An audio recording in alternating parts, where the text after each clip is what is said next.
Hello guys and girls, welcome back to the channel. Now it appears that summer is finally over, which means it's the end of summer wedding season. So I thought it'd be fun to read through and react to some stories from the Reddit page r/wedding drama. But before we get into the first story, if you could all like and subscribe, that would make me feel monumentally happy. So without further ado, let's get into our first story. My wedding reception buffet ran out of food.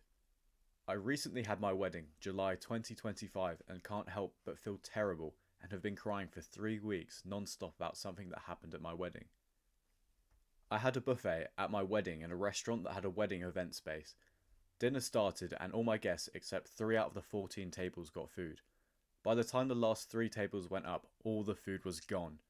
Not only that, but when guests were grabbing food, restaurant attendees were talking amongst each other, where guests could hear them saying, "Wow, they can't control their portions," which left a lot of my guests hesitant for a couple of seconds.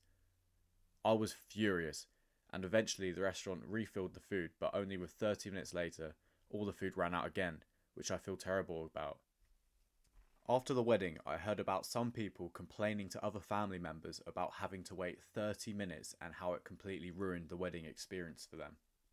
To add to these, a couple of family members won't stop talking badly about my wedding during other family functions and behind my back, which makes me feel extremely sad and a bit belittled. To add to this, one of the people that complained was a massive bridezilla on the day of their wedding, but I never complained about theirs, so I don't see why they're doing it to me. I am now thinking that this has been completely disastrous, and I'm thinking if I should write a massive apology to everyone. I'm just not sure what to do now. I feel like it's such a shame because the wedding buffet and the wedding dinner make up such a small portion of the actual wedding day itself, and this one event has just ruined the whole day for her in her mind. It is annoying to have to wait an extra 30 minutes to get food, but I don't think it's worth bad mouthing and complaining about someone's wedding just because just because you had to wait a bit extra for some food. It's not that disastrous in the grand scheme of things. The fact that the family members keep bringing it up seems really childish to me, and it's quite malicious as well. I just don't understand why they're attacking this person about one part of their wedding day. And it's not even your fault because you would have given the numbers to the wedding. They would have known how many people were going to attend the restaurant section. So they should have prepared a massive amount of food, or the right amount, so there would not be anyone left without anything. So it's not this person's fault, and they don't need to write apology letters to everyone who attended. It was only 3 tables that were affected, and surely they could. It's not the end of the world for them, and hopefully they can move on as well and just say, wow, the rest of the wedding was amazing. It was just this one bit, and you don't have to talk about that. So let's get into the next story. My stepmom wore white to my wedding. This was back in 2017, and I'm going to say now that me and my husband were pretty chill about the wedding overall. I had a colour scheme and decor ideas, but everything was done by family. Food, decorating, music. We were very budget friendly. For some backstory, a couple of years before my wedding, my dad cheated on my disabled mum with a new stepmom. It was an awful ordeal, and because of my mum being disabled, she suffered a lot due to this. To say my dad and I were not on good terms would be an understatement, and the majority of the family are on my mum's side and hate him. When we were planning the wedding, my dad offered to foot the bill, which I talked with my mum and husband about. We were like, okay, maybe he wants to make amends for his behaviour, and I only plan on getting married once, so sure. I also lived in the deep south, so wedding rules are well known here. I was already struggling on the day of the wedding with last minute hitches, but once we started, it was going fine. I didn't run into my stepmom until we got to the reception venue for the buffet, which my stepmom was manning, in her white outfit and semi-matching hair. Of all the other things going on, I decided just to ignore it at the time, but of course my husband's family and my family were all whispering about it all evening. I personally think she was a little miffed my dad married her in the courthouse across the street from our venue and not in an actual wedding. Either way, due to continued crazy issues, I'm not in contact with my dad and white wearing stepmom at this point in my life. Now, I've only ever been to one wedding, but I think I know that the golden rule and the only rule is probably don't wear white. So I'm guessing this stepmom was probably trying to provoke a reaction out of the daughter, out of the bride, And as she didn't react at all, she wouldn't have got what she wanted and ultimately ended up looking stupid. Because now everyone's talking everyone's talking about her, being like, have you seen what she's wearing? Why is she wearing white? And I really can't understand why she would be trying to draw more attention to herself, because she already went off with the dad. So it's really not a good look for her. I don't know what this woman's playing at. Okay, let's continue on with our next wedding story. Sister-in-law outs pregnant bride on her wedding day. So, my best friend marries a great guy with not such a great sister. The sister was never overtly awful, but never kind, welcoming, or friendly during the time of dating or engagement. After the wedding was planned and invites were sent, the couple discovered that they were pregnant. The couple was thrilled. It was only 2 weeks before the wedding. The sister-in-law has 4 children at the time, between 3 and 10. They all know the bride well and saw her regularly. The bride was not showing at all and had elected not to share this information with everyone so early. The bride's wedding day was difficult because her sister was dying and unable to be there. Sister-in-law, of course, knows this. She chooses the day of the wedding to tell all her young kids that the bride is pregnant and that it's wrong to get pregnant before being married. She told them to make sure never to do that and never to do what the bride did, as she is a bad person. The kids, of course, loudly shared this to everyone at the wedding. This was a startling moment because the bride was happy, but not ready to share the news. Not ready to hear from kids that she loves, and still loves, that she was a bad person, and totally shocked that someone could be so unkind. A few years have passed. The sister-in-law is still awful. Yeah, this sister-in-law sounds like a terrible, terrible person. She must have never liked the brother's choice in the bride, because she clearly doesn't like the bride. And she sounds like a seriously horrible person. The fact that on the wedding day the bride is missing her sibling and the sibling's dying and can't be at the wedding. So she's already probably sad about that, enjoying her day at the wedding, and then being called out for being pregnant by some children. That's terrible. And what makes it so much worse is that the sister-in-law is clearly on a power trip, telling the children to say, oh, it's bad because they're not married yet and they're pregnant. Like, why would you say that to someone? That's so nasty. What a horrible, horrible person. The next story sounds a bit weird, but we'll get into it. Groom's mum kissed her son during the "you may now kiss the bride" part of the wedding. Let me set the scene. Big Italian Catholic wedding. When the priest got to the part where he said, "you may now kiss the bride," the groom's mother leapt out her chair, grabbed her son, and kissed him. I told my boyfriend at the time, if I was the bride, I would have picked up my skirt and ran out the church. The worst part is the mum is still living with them now, and that is 45 years after the original marriage. How would you how would you react in this situation? What would you do?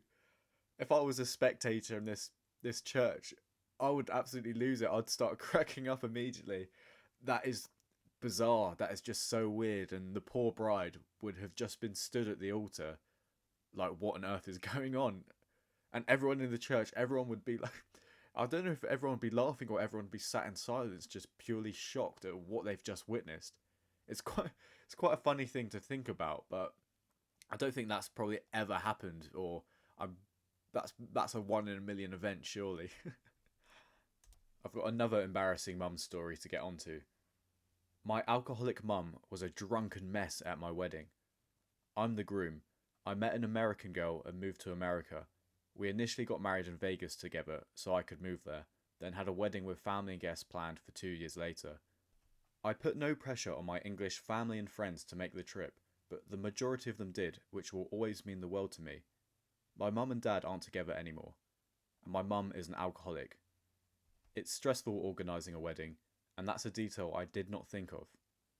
She turned up late to the ceremony, and she tripped as she walked in, making everyone turn around.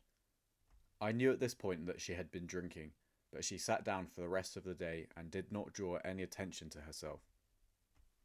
Later on, I was having a blast, dancing and singing with my wife and my friends, when one of my wife's friends comes up to me and is so apologetic in her tone, but says mum is falling over and shouting incoherently and keeps trying to walk home.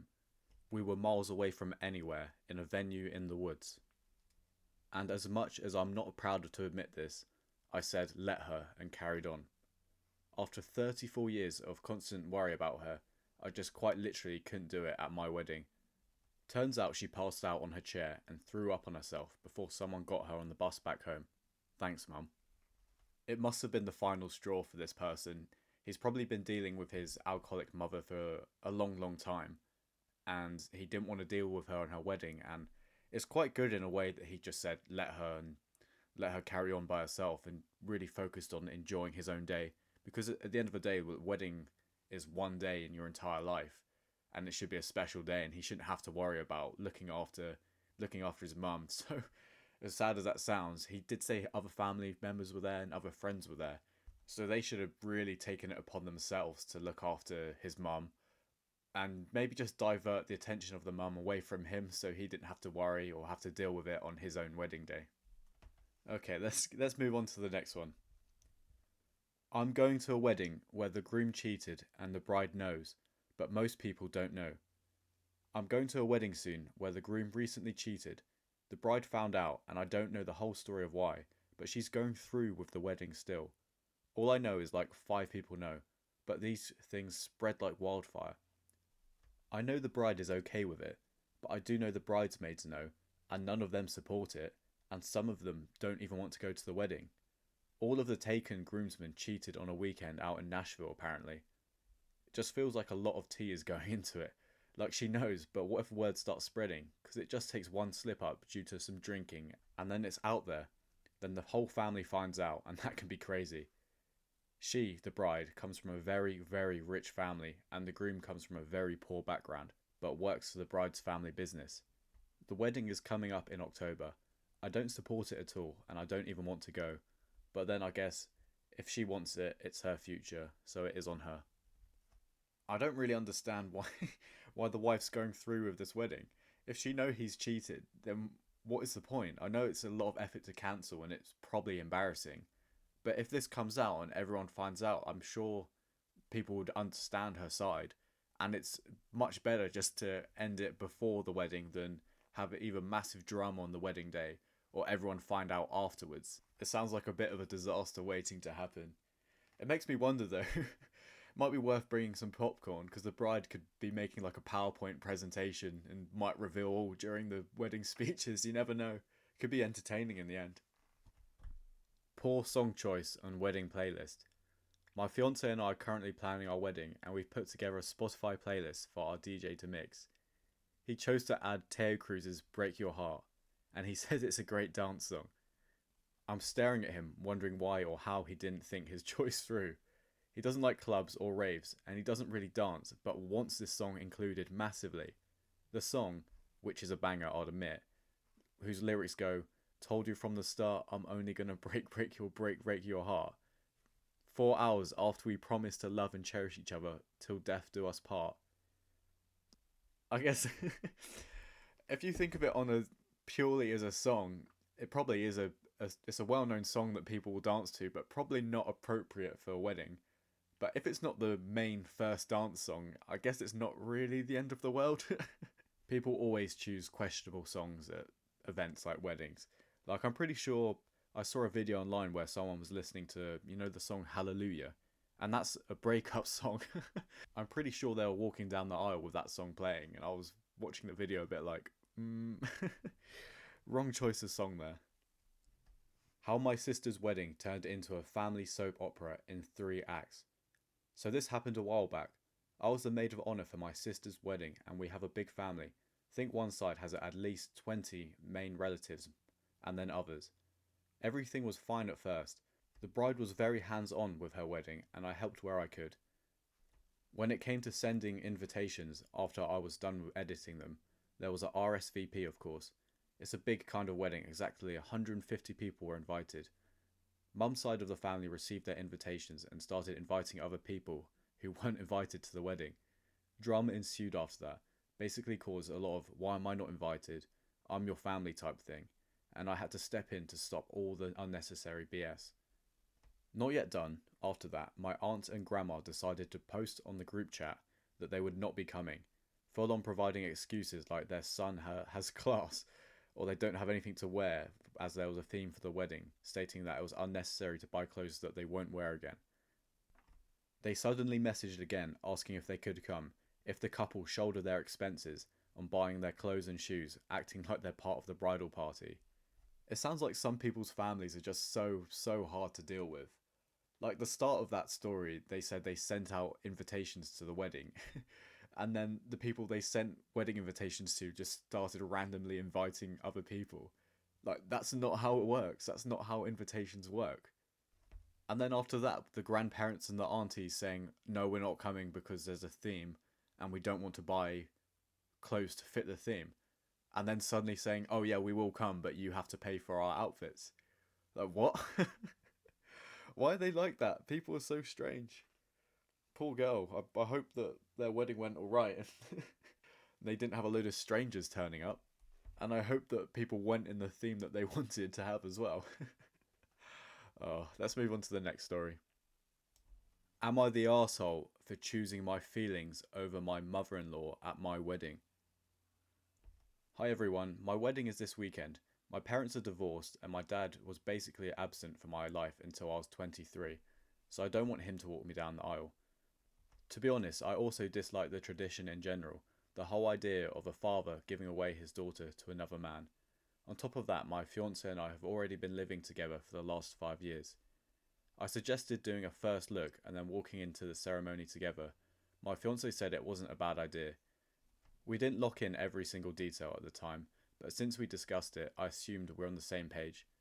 We even talked about how we would arrive at the venue and what music would be playing, so to me it felt settled. Today, when talking with friends, I casually mentioned that we'd be walking in together. Later, when it was just the two of us, my fiancé asked me when it was decided. I explained my reasoning, that since he had agreed the first look, I took that as an agreement to enter together as well. He didn't like that because apparently he hasn't told his mum yet.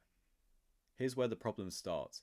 His mum is very religious, not the same faith as either of us, and has often tried to insert herself into our wedding plans in ways that we didn't feel like was advice, more like instructions. To be clear, we are paying for the entire wedding ourselves without any parental contributions. So now there's tension because he's worried about how his mum will react if we don't follow the traditional aisle walk. I honestly just want him to prioritise my feelings on this, the bride, his partner, instead of his mother's. Am I the arsehole for standing firm on this and wanting my future husband to consider my feelings over his mother's? No, I don't think that this person is the arsehole. I think he should probably be prioritising his fiancée instead of his mother on their wedding day. If that's what the fiancé really wants, to walk down together and do a first look separately, he'll have to just speak with his mum, and I'm sure if his mum is really religious, she should understand, and if she loves him dearly, then I'm sure they'll let him do what will make the wife happy. I do agree with the husband to some extent though. If you agreed to do a first look, and you just spoke briefly about walking down the aisle together, I wouldn't have thought that meant that was suddenly decided.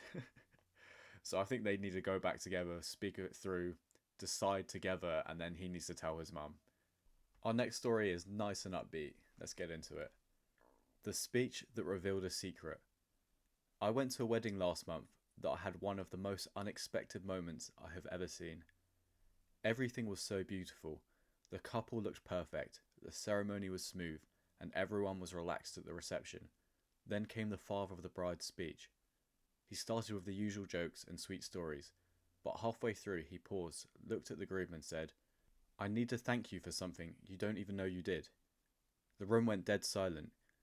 He went on to explain that years ago his daughter had gone through one of the hardest times in her life, and none of the family could reach her. But the groom, back then just a friend, was the only person who showed up for her every single day, quietly making sure she was okay. You could literally hear people sniffling at tables, the bride was sobbing, and the groom looked shocked, and half of the guests were wiping their eyes. It wasn't drama in the fight sense, but it was dramatic in the way it completely changed the mood of the night. Suddenly, it felt a lot less like a party, and more like we were witnessing something sacred. I've been to a lot of weddings, but that moment is burned into my memory. That really sounds like the kind of speech that reminds you that weddings are so much more than just a celebration, really. They're about different stories and struggles that got the couple there in the first place. And it must have been quite wild to really see such raw and genuine emotion unfolding in front of everyone who's in attendance. And everyone that was in the crowd sounds like they were sobbing or getting emotion as well. And I'm sure everyone will remember that moment in particular from the wedding. And I think with that nice, wholesome story, we're going to end the video there. I'd like to thank you all for listening and everyone for watching along. If you could please hit the like and subscribe button, that would be absolutely amazing. And I hope to see you all in the next one. Thank you guys.